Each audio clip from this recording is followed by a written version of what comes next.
জাহান্নামের একটি ঘটনা শুনলে কলিজা কেঁপে ওঠে। পৃথিবীর সকল আগুনের চেয়ে 69 গুণ বেশি তীব্র সেই আগুন। আপনার দেহ জ্বলে পুড়ে যাবে, কিন্তু আপনার মৃত্যু হবে না। আপনার চামড়া জ্বলে যাওয়ার পর আল্লাহ আবার নতুন চামড়া সৃষ্টি করিবেন, শুধু নতুন করে শাস্তি দেওয়ার জন্য। আপনার পোশাক হবে গলিত আলকাতরার, আর আপনি হবে বুঝ ও রক্ত। সেই স্থান যার গভীরতা মাপতে একটি পাথরকে 70 বছর নিচে নামতে হয়।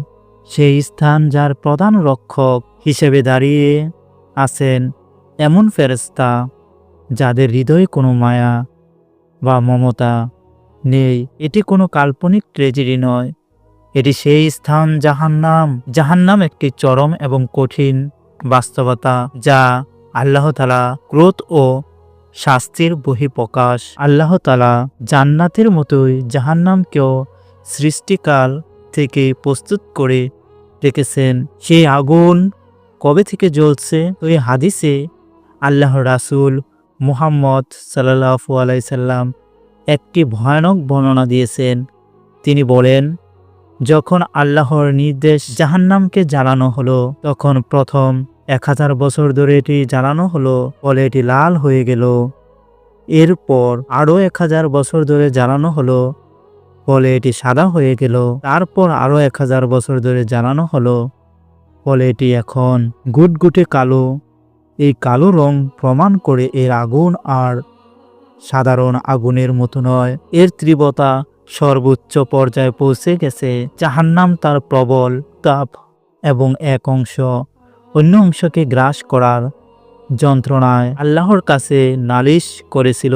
রাসূল সাল্লাল্লাহু আলাইহি সাল্লাম বলেন, জাহান্নাম আল্লাহর কাছে বলল, হে আমার রব, আমার এক অংশ অন্য অংশকে খেয়ে ফেলেছে, আমাকে নিঃশ্বাস ফেলার সুযোগ দিন। আল্লাহ তখন তাকে বছর 2 বার নিঃশ্বাস ফেলার অনুমতি দিলেন। ওই নিঃশ্বাস হলো দুনিয়ার চরম গরমকাল ও শীতকালের তীব্রতা। জাহান্নামের আয়তন ও গভীরতা আমাদের পৃথিবীর মাপকাঠিতে পরিমাণ করা সম্পূর্ণ অসম্ভব। এর গভীরতা বুঝাতে আল্লাহর রাসূল এক হাদিস এক অবিস্মরণীয় বর্ণনা দিয়েছেন। একদিন রাসূল তার সাহাবীদের সাথে বলেছিলেন, হঠাৎ একটা বিকট শব্দ শুনতে পেলেন। তিনি জিজ্ঞাসা করলেন, তোমরা কি জানো এটা কিসের শব্দ? সাহাবীরা বলেন, আল্লাহ ও তার রাসূলই ভালো জানেন। তখন রাসূল বলেন, এটি একটি পাথরের শব্দ। ওই পাথরটি জাহান্নামের কিনারা থেকে 70 বছর আগে পড়তে শুরু করেছিল, আর এখন সেটা তলদেশে গিয়ে আঘাত আনল। ওই অংশটা যেন শ্রোতার কল্পনায় একটা বিশাল গহ্বর তৈরি করে। একটি পাথর যে কোনো বাধা ছাড়াই 70 বছর ধরে নিচের দিকে পড়তে থাকে। এই গহ্বরটি কত কিলোমিটার গভীর ও হতে পারে, এটাই প্রমাণ করে জাহান্নামের আকার ও গভীরতা আমাদের ধারণাও বাইরে। আল্লাহর রাসূল এটাও বলেছেন, হাসরের ময়দান জাহান্নামকে যখন প্রস্তুতি করা হবে, তখন তার 70,000 লাগাম থাকবে, আর প্রতিটি লাগাম ধরে টেনে নিয়ে আসবে 70,000 ফেরেশতা। তার মানে জাহান্নামকে নিয়ন্ত্রণ করতে মোট 490 কোটি 489 কোটি ফেরেশতা মোতায়েন রাখা হবে। জাহান্নামের ওই ভয়াবহ প্রবেশ পথে পাপীদের জন্য 7টি দরজা তৈরি করা হয়েছে। আল্লাহ কোরআনে বলেন, নিশ্চয়ই জাহান্নাম তাদের সকলের প্রতিশ্রুতি স্থান। এর 7টি দরজা রয়েছে এবং প্রত্যেকটি দরজার জন্য এক একটি নির্দিষ্ট দল রয়েছে। এই 7টি দরজা প্রবেশ পথ হলো এগুলো মূলত জাহান্নামের 7টি পৃথক স্তরকে চিহ্নিত করে, যার প্রতিটি তার উপরের স্তর থেকে আরো কঠিন ও ভয়াবহ। রাসূল সাল্লাল্লাহু আলাইহি সাল্লাম বলেছেন, জাহান্নামের প্রত্যেকটি দরজা দূরত্ব অপর দরজা থেকে এতটাই বেশি যতটা পূর্ব আর পশ্চিমের দূরত্ব, অর্থাৎ এক স্তর থেকে অন্য স্তরের শাস্তির পার্থক্য হবে অকল্পনীয়। ওই 7টি দরজার স্তর হলো জাহান্নাম। এটি হলো জাহান্নামের সর্বোচ্চ ও প্রথম স্তর। এই স্তরটি মূলত ওই সকল মুসলমান পাপীদের জন্য যারা তাওহীদ বিশ্বাসী ছিল কিন্তু তাদের পাপের কারণে এখানে শাস্তি ভোগের পর আল্লাহর রহমতে জান্নাতে দেওয়া হবে। 2 নম্বর হলো লাজা। এই স্তরটি সেই লোকেদের জন্য নির্দিষ্ট যারা দুনিয়ার সম্পদ গুনে গুনে রাখত কিন্তু আল্লাহর পথে খরচ করা থেকে বিরত থাকত। 3 নম্বর হলো হুতামা। ওই দরজাটি বিশেষভাবে সেই সকল মানুষের জন্য যারা পিছনে নিন্দা করে, কুষ্ণা রটায় এবং মানুষের সম্মানহানি করে। 4 নম্বর হলো সাওর। ওই দরজাটি হলো সেই সকল লোকের জন্য যারা আল্লাহর নির্দেশ অমান্য করে সমাজে বিশৃঙ্খলা সৃষ্টি করেছিল। 5 নম্বর হলো সাকর। ওই দরজাটি হলো এই সকল লোকের জন্য যারা নামাজ আদায় করত না এবং গরিব মিসকিনকে খাদ্য দিত না। 6 নম্বর হলো জাহিম। এটি হলো সেই সকল মুশরিক বা মূর্তি পূজকদের স্থান যারা আল্লাহর সাথে অন্য কাউকে শরিক করেছিল। 7 নম্বর হলো আউয়ায়া। এটি হলো জাহান্নামের সর্বনিম্ন এবং সবচেয়ে ভয়াবহ স্তর। এই স্তরটি হলো সেই চরম মুনাফিকদের জন্য যারা মুখে ইসলাম গ্রহণ করেছিল কিন্তু অন্তরে ছিল পুরোপুরি অবিশ্বাসী। আল্লাহ কোরআনে বলেন, নিশ্চয়ই মুনাফিকরা জাহান্নামের সর্বনিম্ন স্তর থাকিবে এবং আপনি তাদের জন্য কোনো সাহায্যকারী পাবেন না। সূরা নিসা 64। এখন আমরা কথা বলবো জাহান্নামের আগুন নিয়ে। পৃথিবীর সবচেয়ে তীব্র আগুন যা আমরা দেখি তাও সামান্য একটি স্ফুলিঙ্গ মাত্র। আল্লাহর রাসূল মুহাম্মদ সাল্লাল্লাহু আলাইহি সাল্লাম একটি হাদিসে জাহান্নামের আগুনের তীব্রতা ব্যাখ্যা করেছেন যা শুনে সাহাবীরাও ভয়ে কেঁপে উঠেছিলেন। রাসূল সাল্লাল্লাহু আলাইহি সাল্লাম বলেন, তোমাদের ওই দুনিয়ার আগুন জাহান্নামের আগুনের 70 ভাগ 1 ভাগ।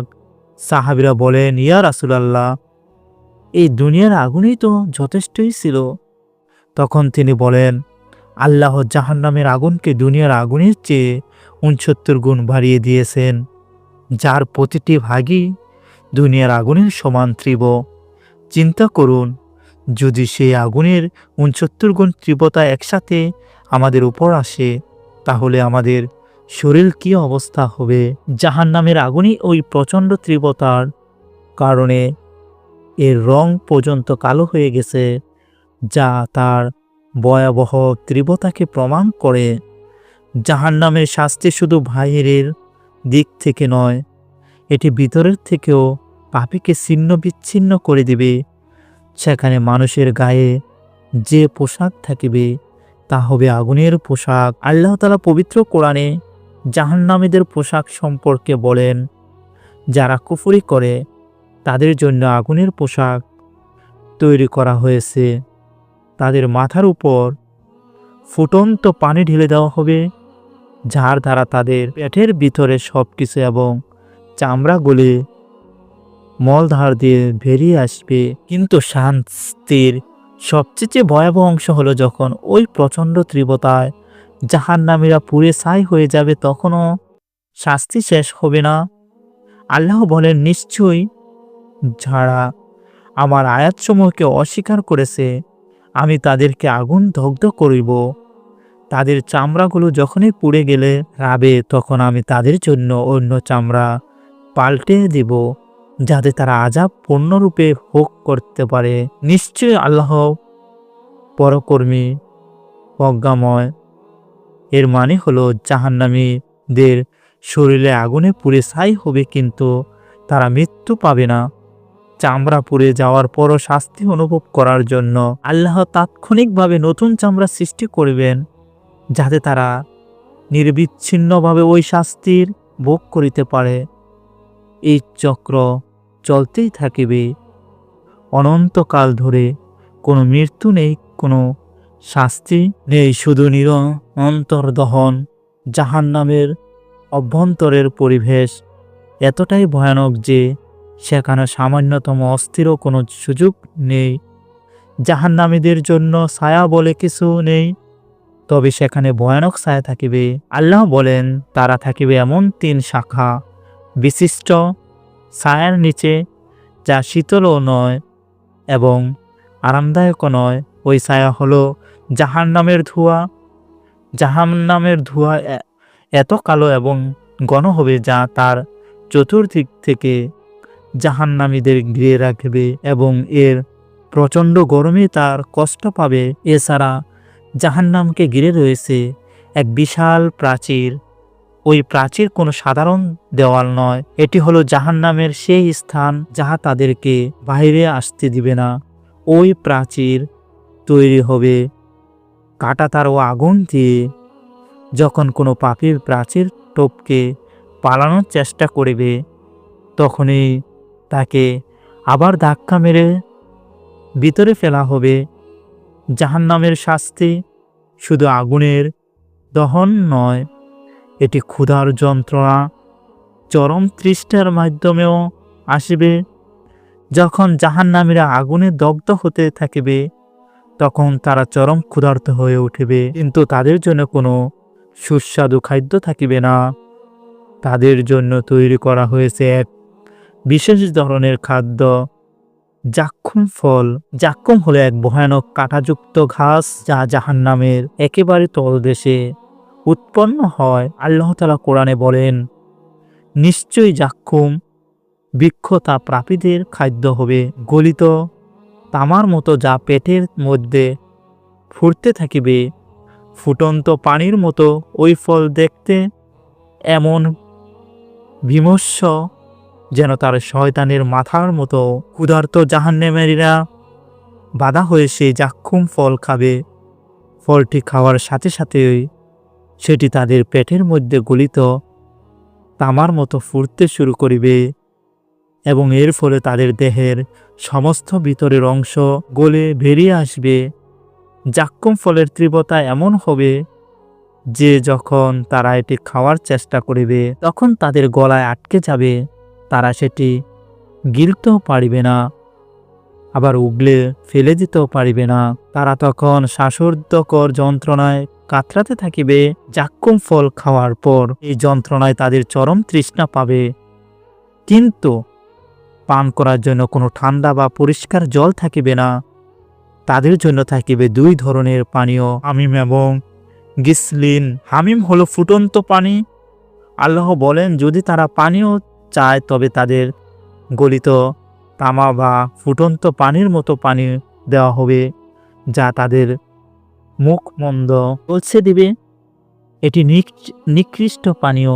ওই পানীয় এতটাই গরম হবে যে ঠোঁটের কাছে আনতেই মুখের চামড়া গলে পড়ে যাবে এবং তখন তারা এটি পান করিবে, তখন সেটি তাদের নাড়ি ভুঁড়ি গলিয়ে মলদ্বার দিয়ে বেরিয়ে আসবে। বিসলিন হলো পুঁজ ও রক্ত।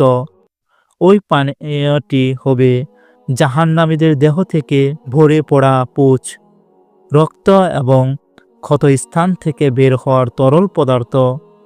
এই পানীয় এতটাই দুর্গন্ধযুক্ত এবং জঘন্য হবে, সে কেবল চিন্তা করলে গা শিরবে ওঠে। আল্লাহ বলেন, তাই আজ এখানে তাদের জন্য কোনো বন্ধু নেই এবং নেই কোনো খাবার ও জাক্কুম ছাড়া, যা খাবে কেবল পাপীরাই। আল্লাহ তাআলা ওই পুঁজ ও রক্তকে জাহান্নামীদের জন্য পানীয় হিসেবে নির্ধারণ করেছেন, যা তারা দিনের পর দিন পান করিতে বাধ্য হবে। জাহান্নামের ওই খাদ্য ও পানীয়র কারণে এবং আগুনের তীব্রতায় জাহান্নামীদের দৈহিক আকার সম্পূর্ণ বিকৃত হয়ে যাবে। আল্লাহ বলেন, জাহান্নামের আগুন পাপীদের মুখমণ্ডলকে এমনভাবে জ্বলছে দেবে যে তাদের চেহারাগুলো বিকৃত হয়ে যাবে। তাদের মুখমণ্ডল থাকিবে আগুনের মধ্যে। জাহান্নামীদের দাঁত হবে উহুদ পাহাড়ের সমান এবং তাদের চামড়ার পুরুত্ব হবে 3 দিনের রাস্তার সমান। কেন এই বিকৃতি? কারণ শাস্তির তীব্রতা যেন ওই বিশাল দেহ জুড়ে দীর্ঘ সময় ধরে অনুভব করা যায়। যদি তাদের শরীর ছোট হতো তবে শাস্তির ক্ষেত্র কম হতো, কিন্তু বিশাল দেহের কারণে তারা আরও বেশি যন্ত্রণা ভোগ করিবে। সহিহ মুসলিম বর্ণিত এক হাদিসে রাসূল সাল্লাল্লাহু আলাইহি সাল্লাম বলেন, একজন জাহান্নামের 2 কাদের দূরত্ব হবে দ্রুতগামী আহরির 3 দিনের রাস্তার দূরত্বের সমান। ওই বিকৃত দেহ নিয়ে জাহান্নামীরা যেখানে চিৎকার করিতে থাকিবে, কাঁদতে থাকিবে, তাদের সেই কান্না হবে এমন যে যদি দুনিয়ার মানুষ তাদের কান্না শুনত তবে হার্ট ফেল করে মারা যেত। কিন্তু সেই কান্না আল্লাহর দরবারে কোনো সাড়া ফেলবে না। জাহান্নামের রক্ষকরা এমন ফেরেশতা যাদের মনে কোনো মায়া বা মমতা নেই। তাদের কাজ শুধু আল্লাহর নির্দেশিত শাস্তি কার্যকর করা। ওই রক্ষকদের প্রধানের নাম হলো মালেক। জাহান্নামের রক্ষকদের বলা হয় জাবানিয়া। ওই রক্ষকদের সংখ্যা হলো 19 জন। ওই ফেরেশতারা অত্যন্ত কঠিন স্বভাবের। ওই 19 জন ফেরেশতার প্রধান হলেন মালেক। মালেক ফেরেশতা আল্লাহর নির্দেশ জাহান্নামের সকল শাস্তি কার্যকরের দায়িত্ব নিয়োজিত। মালেককে ফেরেশতার বিশেষত্ব হলো তিনি কখনোই হাসেন না।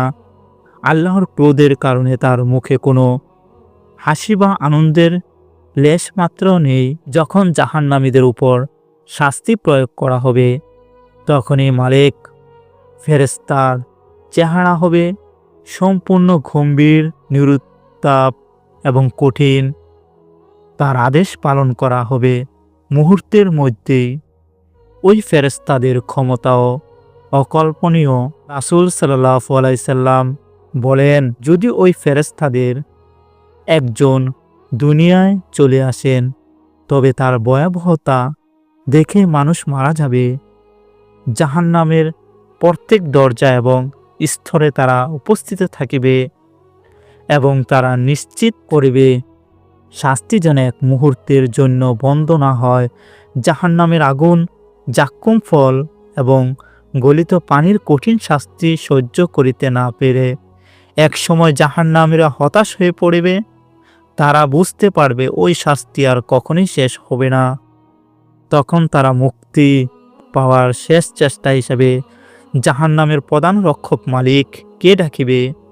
আল্লাহ তাআলা কোরআনে ওই ভয়াবহ মুহূর্তের বর্ণনা দিয়েছেন। তারা চিৎকার করে বলিবে, হে মালিক, তোমার রবকে বলো যেন তিনি আমাদের মৃত্যু ঘটিয়ে দেন।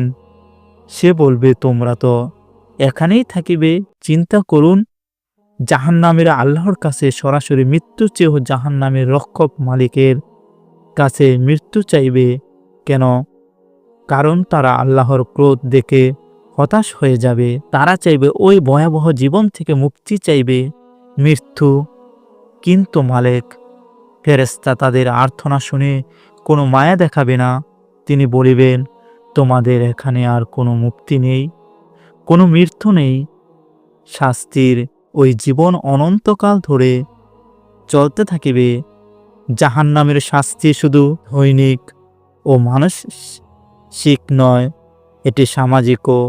জাহান্নামে সেখানে একে অপরকে ঘৃণা করিবে এবং অভিশাপ দিতে থাকিবে। যারা দুনিয়াতে ভুলে পথ চলার জন্য অন্যকে উৎসাহিত করেছিল, তারা সেদিন তাদের নেতা ও বন্ধুদের প্রতি চরম বিদ্বেষ পোষণ করিবে। যখন তারা আগুনে একে অপরের সাথে ঝগড়া করিবে তখন দুর্বলরা অহংকারীদেরকে বলিবে, হে আমরা তো তোমাদের অনুসারী ছিলাম, এখন কি তোমরা আমাদের থেকে আগুনের সামান্য অংশ দূর করতে পারিবে? ওই ঝগড়া চলিবে কিন্তু কোনো ফল হবে না, কারণ আল্লাহ সেই দিন ফয়সালা দিয়ে দিবেন। তোমরা তো একে অপরের সাথে একই শাস্তি ভোগ করছ। জাহান্নামের ওই পরিবেশ কোনো বন্ধুত্ব থাকিবে না, কোনো অস্তিত্ব থাকিবে না, শুধু ঘৃণা, বিদ্বেষ এবং একে অপরের প্রতি অভিশাপ চলিতে থাকিবে। আমরা জাহান্নামের ভয়াবহ খাদ্য, পানীয়, পোশাক এবং রক্ষকদের সম্পর্কে জানলাম।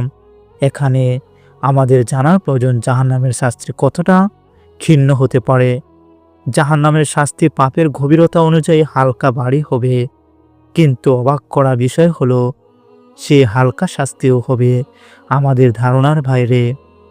রাসূল সাল্লাল্লাহু আলাইহি সাল্লাম জাহান্নামের সবচেয়ে হালকা শাস্তি সম্পর্কে বর্ণনা দিয়েছেন, যা কোনো মুমিন কল্পনাও করিতে পারিবে না। তিনি বলেন, কিয়ামতের দিন জাহান্নামীদের মধ্যে সবচেয়ে হালকা শাস্তি হবে সেই ব্যক্তির যার পায়ের নিচে দুটি আগুনের টুকরো রাখা হবে। সেই টুকরো দুটির তাবে তার মাথার মগজ ফুটতে থাকিবে, যেমন হাঁড়িতে কিছু ফুটে। চিন্তা করুন, শাস্তিটি শুধু পায়ের নিচে আগুনের দুটি টুকরো রাখার মতো সহজেই, কিন্তু সেই সামান্য তাপেই তার মাথার মগজ গলতে শুরু করিবে এবং ফুটন্ত পানির মতো করে ফুটতে থাকিবে। সেই ব্যক্তি মনে করিবে সেই জাহান্নামের সবচেয়ে কঠিন শাস্তি ভোগ করছে। এটি হলো জাহান্নামের সবচেয়ে কম শাস্তি। যদি সবচেয়ে কম শাস্তি ওই অবস্থা হয়, তাহলে সবচেয়ে নিচের স্তরের শাস্তি কেমন হবে? ওই ব্যক্তি হবে আবু তালিব, রাসূল সাল্লাল্লাহু আলাইহি সাল্লামের চাচা, যিনি ঈমান আনেন নেই কিন্তু রাসূলকে রক্ষা করেছিলেন। শাস্তি ভোগ করিতে করিতে এক সময় জাহান্নামীরা আল্লাহর রহমত থেকে সম্পূর্ণরূপে হতাশ হয়ে পড়িবে। তারা আর কোনো চিৎকার করিবে না, কোনো মুক্তিপণ চাইবে না। তারা চূড়ান্তভাবে নীরব হয়ে যাবে। জাহান্নামীরা যখন দেখিবে যে তাদের জন্য কোনো মুক্তি নেই, তখন তারা নিজেদেরকে দোষারোপ করিতে শুরু করিবে। তারা বলিবে, হায় যদি আমার আল্লাহর কথা শুনতাম এবং রাসূলকে অনুসরণ করতাম, তাহলে আজ ওই ভয়ানক শাস্তি ভোগ করিতে হতো না। কিন্তু সেই দিন তাদের এই অনুশোচনা কোনো কাজ আসবে না। জাহান্নামের শাস্তি শুধু আগুন দিয়ে পোড়ানো নয়, বিভিন্ন পাপের জন্য নির্দিষ্ট ভিন্ন ভিন্ন শাস্তির ব্যবস্থা রয়েছে। রাসূল সাল্লাল্লাহু আলাইহি সাল্লাম ভিন্ন হাদিসে সেই শাস্তির বর্ণনা দিয়েছেন। মিথ্যাবাদী রাসূল সাল্লাল্লাহু আলাইহি সাল্লাম এক স্বপ্নে দেখেছিলেন এক ব্যক্তির চোয়াল চিরে দেওয়া হচ্ছে। তাকে জিজ্ঞাসা করলেন জিবরাইল আলাইহিস সালাম। জানান উনি হলেন সেই ব্যক্তি যিনি মিথ্যা কথা বলেন এবং তার মিথ্যা দূর দূরান্তে ছড়িয়ে যেত। সুদখোর এবং সুদখোরের জন্য জাহান্নামের রক্ত ও পুঁজ মিশ্রিত একটি নদী থাকিবে, যেখানে তারা সাঁতার কাটিতে থাকিবে। নদীর পাহাড়ে থাকা ফেরেশতারা তাদের উপরে পাথর নিক্ষেপ করিতে থাকিবে। নামাজ ত্যাগকারী রাসূল সাল্লাল্লাহু আলাইহি সাল্লাম বর্ণনা অনুযায়ী যে ব্যক্তি ইচ্ছাকৃতভাবে নামাজ ত্যাগ করে, তার কপালে লেখা থাকিবে আল্লাহর রহমত থেকে বঞ্চিত। জাহান্নামের সাকর স্তরে তাদের জন্য কঠিন শাস্তি অপেক্ষা করেছে।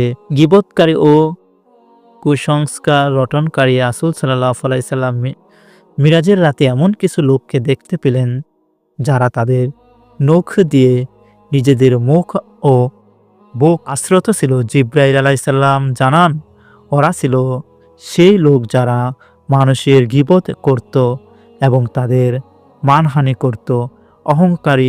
অহংকারী ব্যক্তিদের জাহান্নামে মানুষের পায়ের নিচে পিষে ফেলা হবে। তাদের দেহকে ক্ষুদ্র এবং পিঁপড়ার মতো করা হবে, যাতে সবাই তাদের অহংকারের শাস্তি দেখতে পারে। ওই সবগুলো শাস্তি প্রমাণ করে আল্লাহ তাআলা তার বান্দার ছোট বড় কোনো পাপই বিনা হিসাবে ছেড়ে দিবে না। প্রতিটি পাপের জন্য নির্দিষ্ট ভয়াবহ এবং চিরস্থায়ী শাস্তি নির্ধারিত। জাহান্নামীরা যখন দেখবে যে তাদের জন্য কোনো মুক্তি নেই, তখন তাদের শেষ কথা কি হবে? তারা তখন শুধু একটাই কথা বারবার বলিবে, আফসোস। জাহান্নামের ওই শাস্তিগুলো আল্লাহর ক্রোধের প্রতীক। ওই কঠিন আযাব থেকে বাঁচার একমাত্র পথ হলো দুনিয়াতে ফিরে যাওয়া এবং সৎ পথে চলা, কিন্তু তাদের জন্য সেই সুযোগ বন্ধ।